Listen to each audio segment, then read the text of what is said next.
నమస్కారం. అనంత భక్తి సనాతన ధర్మ ఛానల్కి స్వాగతం. ఓం శ్రీ గణేశాయ నమః. ఓం శ్రీ సరస్వతియే నమః. ఓం శ్రీ గురుభ్యో నమః. వక్రతుండ మహాకాయ సూర్యకోటి సమప్రభ నిర్విఘ్నం కురు మే దేవ సర్వకార్యేషు సర్వదా. పూర్వం చంద్రవంశంలో ధర్మరాజు అను పేరుగల రాజుండేవాడు. ఆయన గ్రహచారం చాలక రాజ్యాన్ని దాయాదులు అపహరించారు. అప్పుడు భార్యతోనూ తమ్ముళ్లతోనూ కలిసి ఆ రాజు వనవాసానికి బయలుదేరాడు. పెద్ద పెద్ద క్రూర మృగాలతో కూడి ప్రవేశించటానికి కూడా వీలు కాని దట్టమైన అరణ్యంలో ప్రవేశించాడు ధర్మరాజు.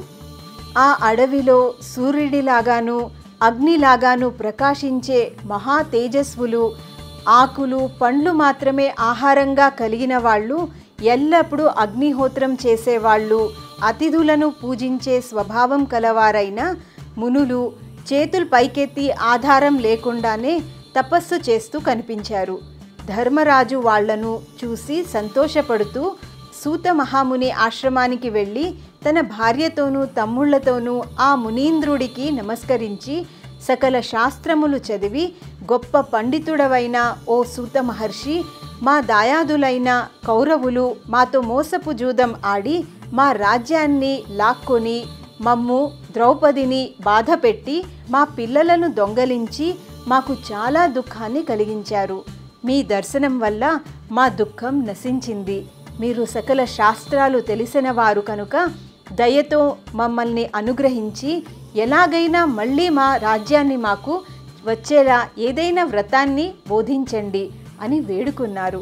అప్పుడు సూత మహర్షి, ఓ పాండవులారా, వ్రతాలలో ఉత్తమమైనది మానవులకు సకల సంపదలను సౌఖ్యాన్ని వృద్ధి పొందించేది, సకల పాపాలను పోగొట్టేది అయిన ఒక రహస్యమైన వ్రతాన్ని పూర్వం పరమేశ్వరుడు కుమారస్వామికి ఉపదేశించాడు.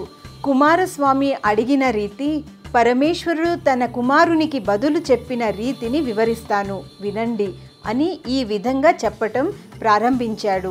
రకరకాల మణులతో అందమైన కైలాస పర్వతం మీద కల్పవృక్షం క్రింద బంగారు సింహాసనంపై కూర్చుని ఉన్నాడు ఆ శంకరుడు.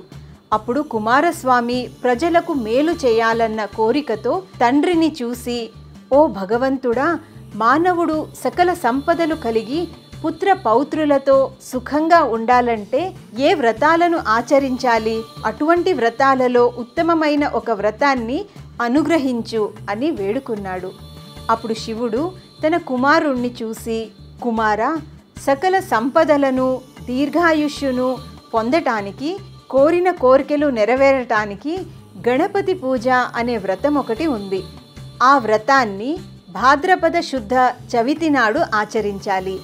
ఆ రోజు ఉదయాన్నే లేచి స్నానం చేసి తన శక్తికి తగినట్లు ద్రవ్యలోపం లేకుండా వెండితో గాని బంగారంతో గాని చివరకు మట్టితో అయినా సరే వినాయకుని ప్రతిమను తయారు చేసుకొని తన ఇంటిలో ఉత్తరపు దిక్కున పాలవెల్లిని ఏర్పాటు చేసి దాని మధ్య 8 రేకులు గల పద్మాన్ని బియ్యపు పిండితో గాని యవలతో గాని వేసి వినాయకుని ప్రతిమను పెట్టి భక్తిపూర్వకంగా గంధముతోనూ అక్షంతలతోనూ పువ్వులతోనూ గరిక పోచలతోనూ 21 పత్రములతోనూ పూజ చేసి ధూప దీపాలను సమర్పించి నేతితో వండిన కుడుములు, టెంకాయలు, అరటిపళ్ళు, వెలగపళ్ళు, చెరకుగడలు మరియు అనేక విధాలైన భక్ష్యాలు ఒక్కొక్కటి 21 వంతున వినాయకునికి నైవేద్యం పెట్టి పవిత్రమైన సన్నిధిలో నాట్యం చేసి పాటలు పాడి పురాణ పఠనం విని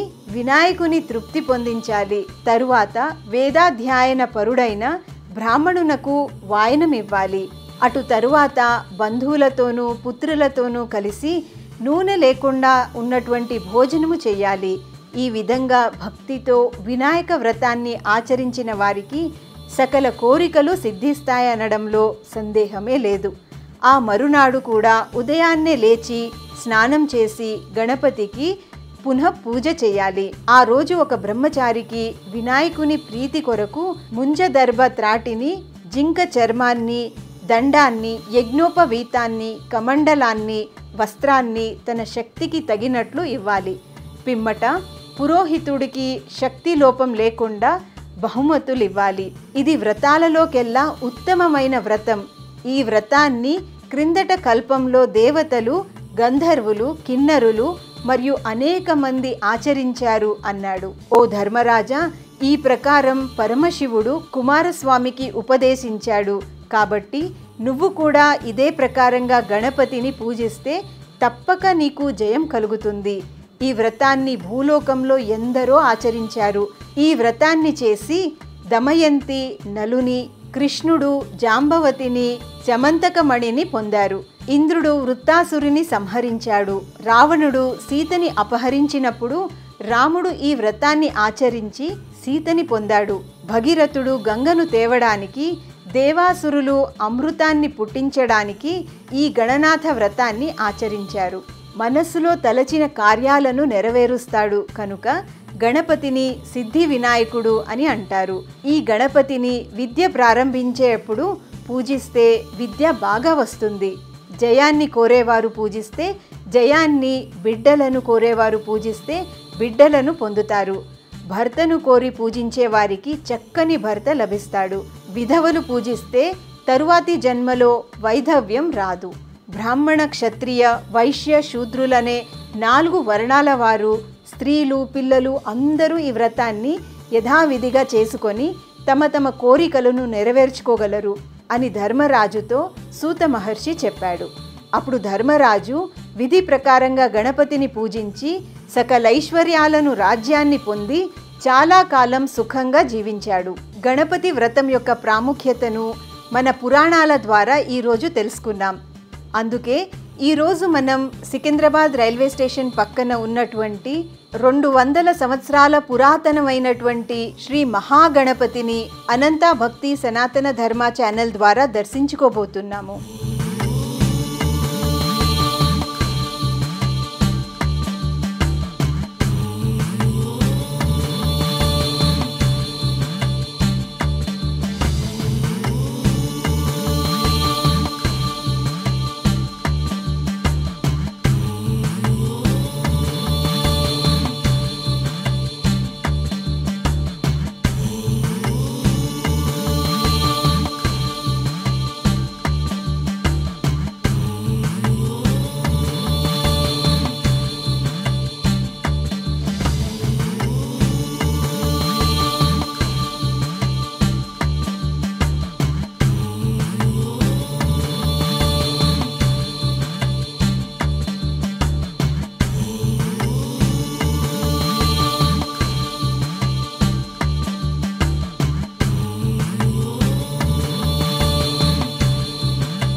विद्महे महासेनाय धीमहि तन्नः षण्मुखः प्रचोदयात् వెల్లి దేవసేనా సమేత శివసుబ్రహ్మణ్య స్వామినే నమః.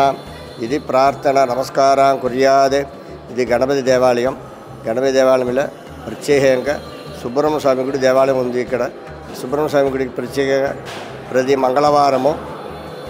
మంగళవారము అభిషేకము కళ్యాణం జరుగుతుంది. సుబ్రహ్మణ్య హోమం జరుగుతుంది. ప్రతి మంగళవారం జరుగుతుంది. పిల్లలు లేని వాళ్ళకు పిల్లలకి సంతానం కలగటానికి కానీ వివాహం కలగటానికి కానీ ఇక్కడ ఉప్పు మిరియాలు ప్రత్యేకంగా వేస్తారు ధ్వజస్తంభం మీద. దేనికోసం వేస్తారంటే ప్రత్యేకంగా కాల సర్ప దోషము కానీ రాహు కేతు దోషం కానీ గుజదోషం కానీ ఉంటే వీళ్ళు ఇదన్నీ తొలగిపోవాలంటే అనారోగ్యం ఉన్నవాళ్ళు కానీ అనారోగ్యం ఉన్నవాళ్ళు మినిమం వరుసగా 48 రోజులు వరుసగా ఉప్పు మిరియాలు వేసి ప్రదర్శన చేసి స్వామివారికి అభిషేకం చేయించుకుంటే కాలసర్ప దోషం నివారణ కానీ రాహు దోషం నివారణ కానీ గుజదోష నివారణ కానీ జరుగుపడుతుంది. ఇక్కడ ప్రత్యేకంగా సుబ్రహ్మణ్య స్వామికి చాలా ప్రతిష్టమైన కార్యక్రమాలు బాగా జరుగుపడుతుంది. విశేషంగా మంగళవారం చాలా విశేషం. ఇక్కడ ప్రతి షష్ఠికి విశేషం. తైపూసం, ఆడి కృతిక, పంగుని ఉత్తరం ఇదన్నీ విశేషమైన రోజు స్వామివారికి. ఓం సుబ్రహ్మణ్యాయ నమః.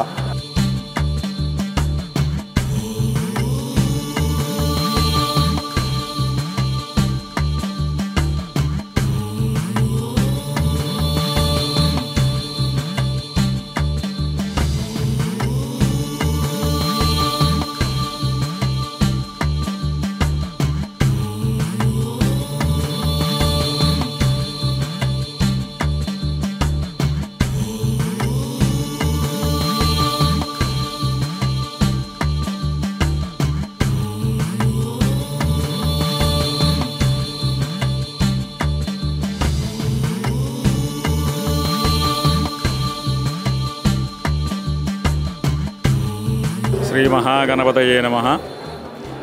ముందుగా అందరికీ కూడా వినాయక చవితి శుభాకాంక్షలు.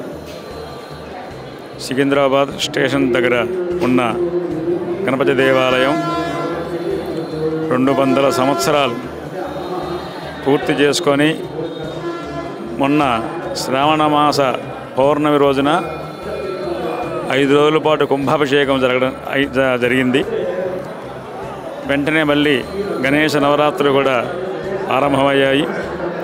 ఈ రోజు నుంచి శుద్ధ చతుర్దశి వరకు కూడా అంటే మన గుళ్ళో మొత్తం 11 రోజుల పాటు గణేష నవరాత్రోత్సవాలు జరుగుతాయి. ఈరోజు పొద్దున చక్కగా పుష్పగిరి పీఠాధిపతులు స్వామివారు వచ్చి వారి చేతులతో స్వయంగా మూల విరాటికి అభిషేకం జరిగింది. ఆ తర్వాత స్వామివారి అనుగ్రహ భాషణ జరిగింది. అనుగ్రహం ఇచ్చారు. ఆ తర్వాత ఇక్కడ మహాన్యాసపూర్వక ఏకాదశి వారాభిషేకం కూడా జరిగింది. ప్రతిరోజు కూడా మన దేవాలయంలో మహాన్యాసపూర్వక ఏకాదశి వారాభిషేకము అలాగే గణపతి సహస్ర మోదక హోమము కూడా జరుగుతాయి. ఇవే కాకుండా ఇంకా ఉత్సవాలు అనేక రకాలుగా చాలా అద్భుతంగా జరుగుతాయి. ఈ గణపతి స్వామి వారి మనసులో అంటే మనోవాంఛ నెరవేరడం అంటే మనసులో కోరికలు ఏవైతే ఉంటాయో అవి నెరవేరడానికి మన గణపతిని కనుక ఒక్కసారి కనుక తలుచుకొని గణపతి స్వామి వారికి నమస్కారం చేస్తే తప్పకుండా ఆ సిద్ధి కలుగుతుందని చెప్పేసి మనకి తెలియజేస్తున్నారు. చాలా విశేషమైన గణపతి ఈయన. 200 సంవత్సరాలు అంటే కనుక అసలు బ్రిటిష్ కాలంలో బయటపడ్డట్టుగా స్వామివారు బావిలో దొరికినట్టుగా, ఆ తర్వాత వారి ఉద్యోగరీత్యా బ్రిటిష్ వాళ్ళు ఇక్కడ సంతానం లేకపోతే అర్చన చేయడము, సంతానం కలగడము, ఆ తర్వాత చిన్న పాకలాగా వేయటము, అలా అభివృద్ధి చెంది చక్కగా గణపతి స్వామివారి దేదీప్యమానంగా ఈ రోజున మన భాగ్యనగరంలో బ్రహ్మాండంగా వెలిగిపోతూ ఉన్నారు స్వామివారు. సర్వే జనా సుఖినో భవంతు.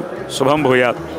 మేము స్కౌట్స్ అండ్ గైడ్స్ నుంచి వచ్చాము. మేము little flower school temple Alwal నుంచి వచ్చామన్నమాట. పిల్లలకి ఆధ్యాత్మికంగా భక్తి అనేది తెలియాలి. సర్వీస్ అంటే మేము ఇక్కడ చేస్తుంది సర్వీస్. గణేష్ చతుర్థి సందర్భంగా మేము సర్వీస్ ఇస్తున్నాము ఇక్కడ భారత్ స్కౌట్స్ గైడ్స్ తరఫు నుంచి. మేమే కాకుండా ఇంకొన్ని స్కూల్స్ ఉన్నాయి. కాలేజ్ భవన్స్ కాలేజ్ పిల్లలు కూడా వస్తున్నారు. ఇంకా వేరే డిఫరెంట్ స్కూల్స్ ఉన్నాయన్నమాట.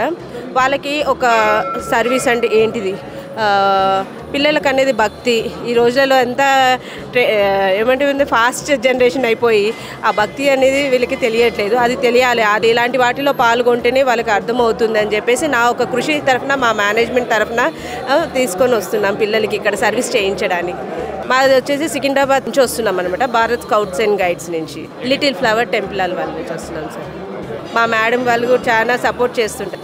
సో ఈ పిల్లలంతా కూడా వాళ్ళంతటా వాళ్ళు సొంతంగా మేడం మేము వస్తాము అని చెప్పేసి మమ్మల్ని తీసుకెళ్ళండి అని చెప్పేసి మరి అడిగి మరి పొద్దున్నే లేసి వాళ్ళు ఇవ్వడం కష్టము, కానీ ఇవాళ మాత్రము ఈ గుడికి రావాలి చేయాలి ఒక సర్వీస్ అని చెప్పేసి వాళ్ళంతటా వాళ్ళు ఇనిషియేటివ్ తీసుకొని వస్తున్నారు sir. I appreciate them and thank you. జై బోలో గణేష్ మహారాజ్కి జై.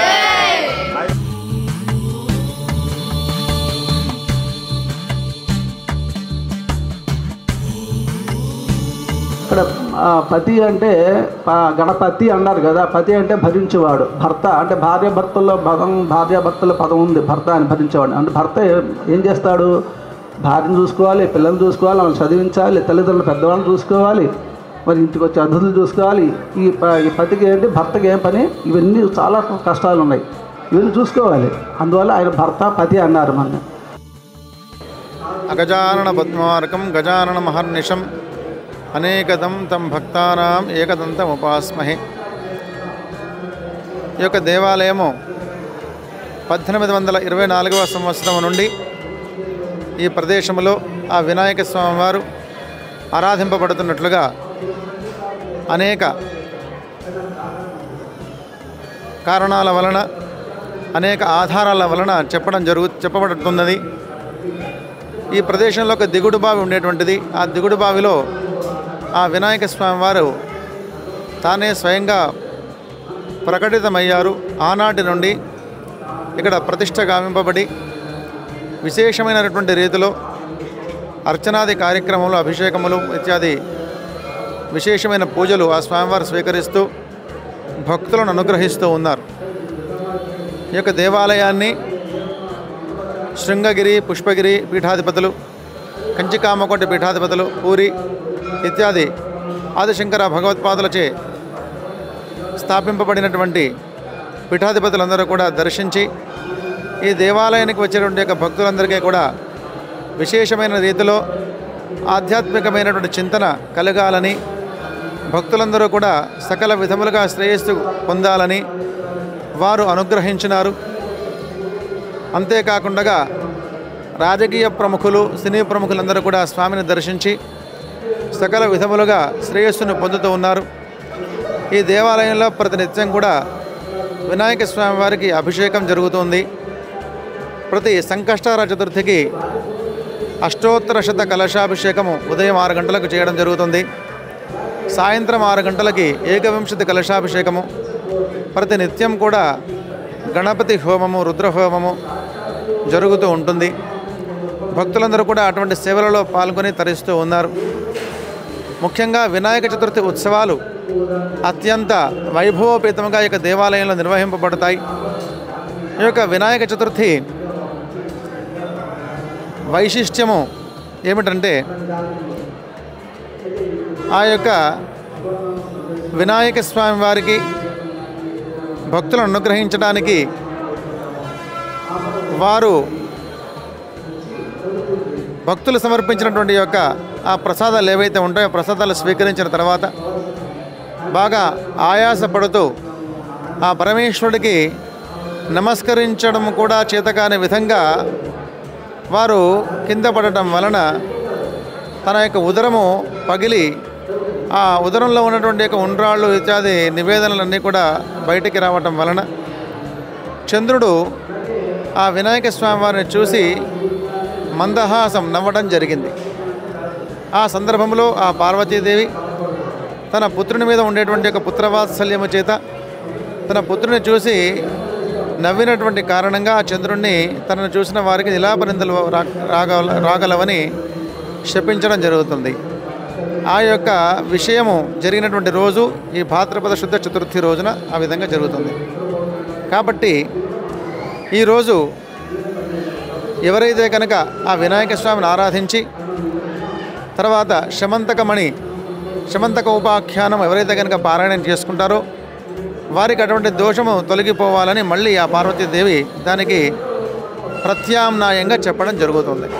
కాబట్టి వినాయక చతుర్థి విశేషం ఈ విధంగా ఉంటుంది. మన దేవాలయంలో సాయంత్రం 6 గంటలకు శమంతకోపాఖ్యానం, తర్వాత వినాయక ఉత్పత్తి ఇత్యాది పురాణ శ్రవణ కాలక్షేపం ఉంటుంది. కాబట్టి భక్తులు ఎవరైనా వినదలుచుకున్న వారు ఈ యొక్క ఆలయంలో సాయంత్రం 6 గంటలకు వచ్చి శమంతకోపాఖ్యానం, తర్వాత వినాయక ఉత్పత్తి ఇవన్నీ కూడా శ్రద్ధగా విని ఆ వినాయకుని యొక్క అనుగ్రహం పొందాలని తెలియజేస్తున్నారు.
ఇలాంటి మరిన్ని వీడియోలు చూసేందుకు మా ఛానల్ను సబ్స్క్రైబ్ చేయండి.